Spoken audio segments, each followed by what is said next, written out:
Spock and I said in that book that if I had to choose to be identified with one character on television for the rest of my life, I would choose Spock. I said I like him, I admire him. He stands for dignity and intelligence and a lot more. And whatever that rubs off on me, fine. It makes me feel good. I enjoy that. I have no problem with being identified with Spock. While I was writing the book, I had an experience at the San Francisco airport. That was a pivotal moment for me. I was recognized by a lady who had a small child. The child was from 6 or 7 or 8 years old, a boy. And she marched him over in front of me and she said, "Well, Johnny, look who's here. Look who's standing right in front of you." The boy looked at me. There was no recognition. And she said, "This is your favorite person. You watch him on television every week." I was scared. Wasn't getting the message. And Mom said, "Johnny, this is Mr. Spock." He stared. I'm sure he was thinking, Mom's lost it. For him, Spock is not standing there. And I understood. I was probably to the expression fascinated by that experience. It intrigued me. The lady was using a shortcut, a language shortcut, that we all understand, we all use, but in fact she was being inaccurate. She was saying, "This is Spock." What she meant to say was, "This is the actor who portrays Mr. Spock." Johnny knew the difference, and he wasn't going to buy it. And I thought, this is really interesting. And I wrote about that in the book, and in the book that I was writing at that time. And I called the chapter, "I Am Not Spock." And I explained that there are differences, and I explained how an actor goes about building a character from parts of himself and from other aspects, other elements that are brought to him by the writers, by the producers, by the directors, and so forth. It doesn't come out of whole cloth, and it doesn't come entirely from me. I bring something personal to it, but I need help in certain areas and so forth. And I explained all that, or tried to, in this chapter called "I'm Not Spock." And when the book was done, and we needed to have a title for the book, I suggested that we use that title, "I Am Not Spock," as the title of that book. I thought it would be, at least, it would arouse curiosity. And it certainly would let people know it was about my experiences with Star Trek. And the publishers said this is not a good idea. They were concerned about sales, naturally, the publishers, and they said, it's a negative title, and books with negative titles don't sell well. And I was very fast, and I said, "What about Gone with the Wind?" And they said, "Fine, whatever, that's what you want." I won the argument. And we called the book "I'm Not Spock." It turned out to be a sad mistake. The book was not widely distributed. The title was. And a lot of people assumed, and I can understand in that respect, a lot of people assumed that what I was saying was, that's not me. I am distancing myself from this character. Please don't identify me with this character. I have other things to do with my life. That wasn't the message at all. I was trying to create interest and unrelated controversy. And I lived with that for quite a while. It was an unhappy experience. I got some nasty mail, people telling me that I should go back to where I came from, what have you. But what was really unfortunate was that the assumption was that there would be more Star Trek if only I would appear in it. And the book title, in fact, said, "I'm having none of that." And that was the assumption, that I was the one who prevented Star Trek from having a future.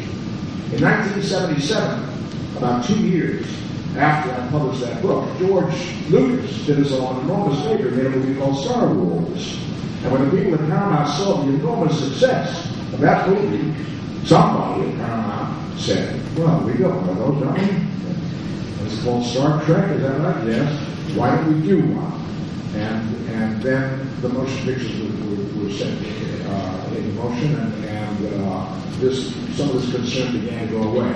I had written about the fact in this book that in Star Trek 2, after Spock had died, and at the end of Star Trek 2, I was invited to come back and act if I wanted to in Star Trek 3, and I asked for the directing job.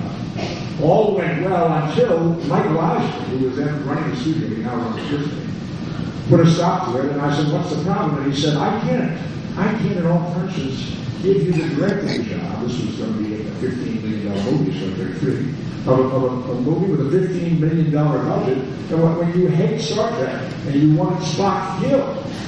And I said, "This isn't true at all. I don't know where you got this impression." And he said, "I'm told that it's in your contract for Star Trek 2 that Spock died because you insisted that he should die.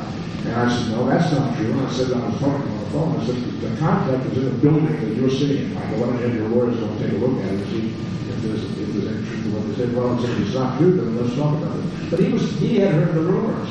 And somebody told him that Spock had died, and this was an extension of the I am not Spock syndrome that I was trying to reject the character. So it almost cost me directing the job. In any case, after I directed Subject 3, they asked me to do Script 4, Freedom of the Baby, and suddenly I had a directing career, and all went swimming after that. And for many years, people have asked me if I would ever consider doing a sequel to I Am Not Spock. And I've got them jokingly saying, well, yes, someday, maybe I will. Maybe I'll call it, well, maybe I am. You know. But I couldn't quite get a fix on exactly what I wanted the book to deal with. Yes, it would be a sequel. Yes, it would be a memoir of the last 20 years since I Am Not Spock.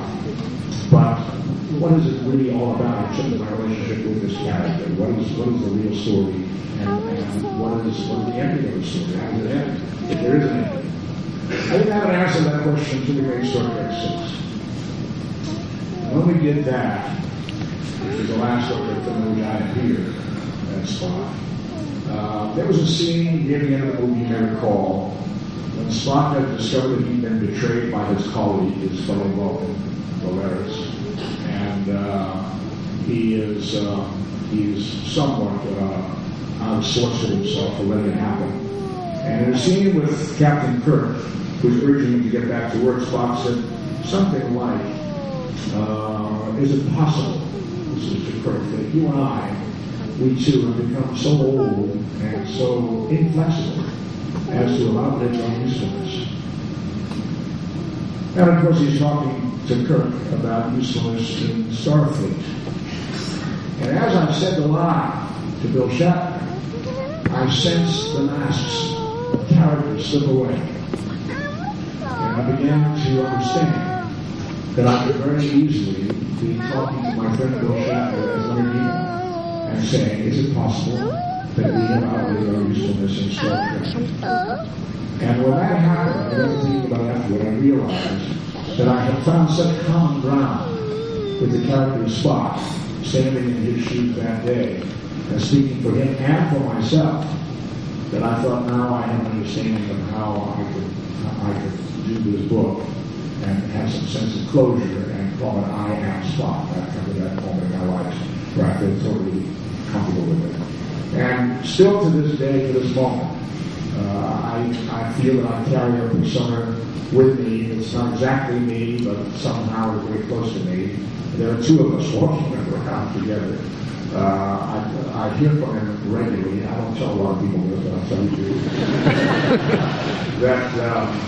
that I sense a presence. I know that for a lot of people, Spock is a very important and interesting and certainly at least entertaining, if not educational part of their lives. It means a lot to me to know that.